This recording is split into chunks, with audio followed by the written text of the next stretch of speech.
আসসালামু আলাইকুম। আপনারা যে যেখান থেকে আমার ভিডিওটি দেখছেন, আপনাদের সকলের প্রতি রইল আমার পক্ষ থেকে দোয়া আর ভালোবাসা।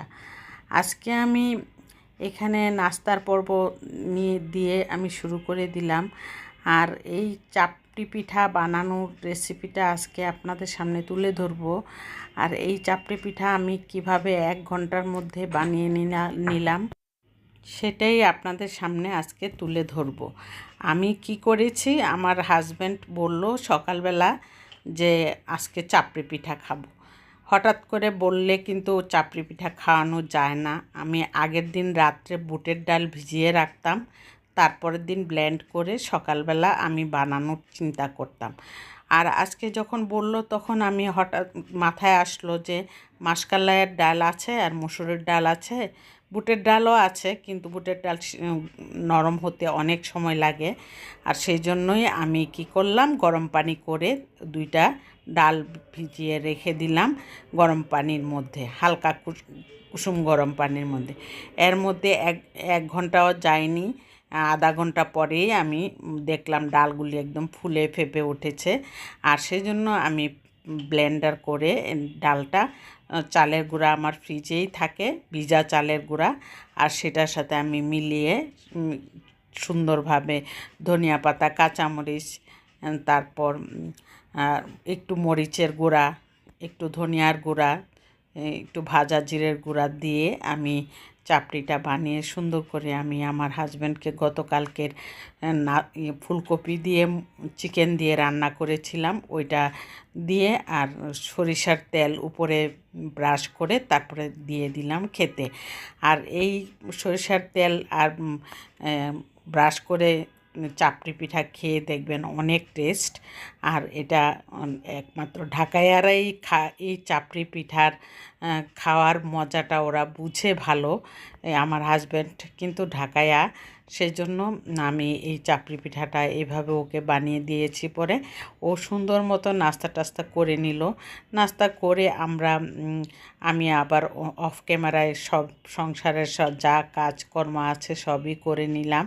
করে নেওয়ার পর এখানে চাপড়ি পিঠাটা বানানোর পরে কিন্তু আমি সব কাজগুলি করেছি। আর চাপড়ি পিঠাটা দেখুন, প্রথমে অনেকক্ষণ মথে নিতে হয়, কারণ অনেক সময় তাওয়াতে দিলে চামচের সাথে উঠে আসে, এরকমও হয়। কিন্তু অনেকক্ষণ মথে নিলে কিন্তু এই চাপড়ি পিঠাটা একদম পারফেক্টভাবে সুন্দর মতো তাওয়াতে সেটে থাকে। আর এটার জন্য পরে আমি মশলাগুলি দিয়ে দিলাম।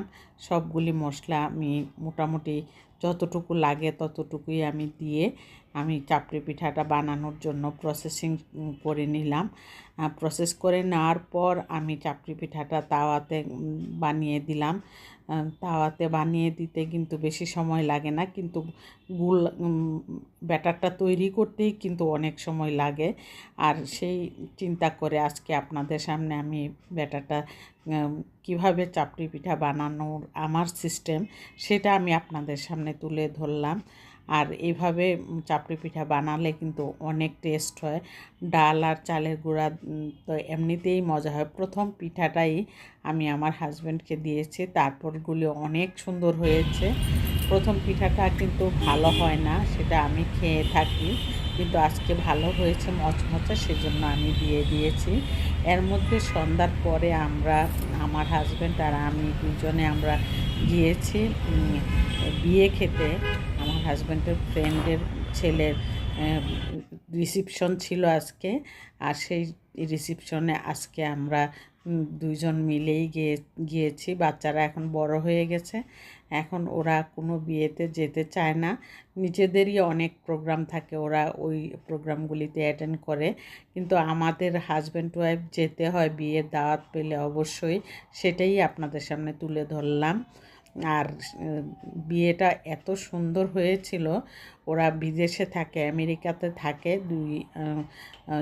কাপল দুজনই। আর সেই জন্য বাবা মারা খুবই জাঁকজমকভাবে বিয়ের অনুষ্ঠানটা করলো, তারপরে রিসেপশনের অনুষ্ঠানটা করলো। এতে কিছু কিছু ক্লিপ আমি নিয়েছিলাম, আর আমার কাছে খুবই আনন্দ লেগেছিল, সেজন্য আমি তুলে ধরেছি। দেখুন কত সুন্দর লাগছে, কিউট মেয়ে।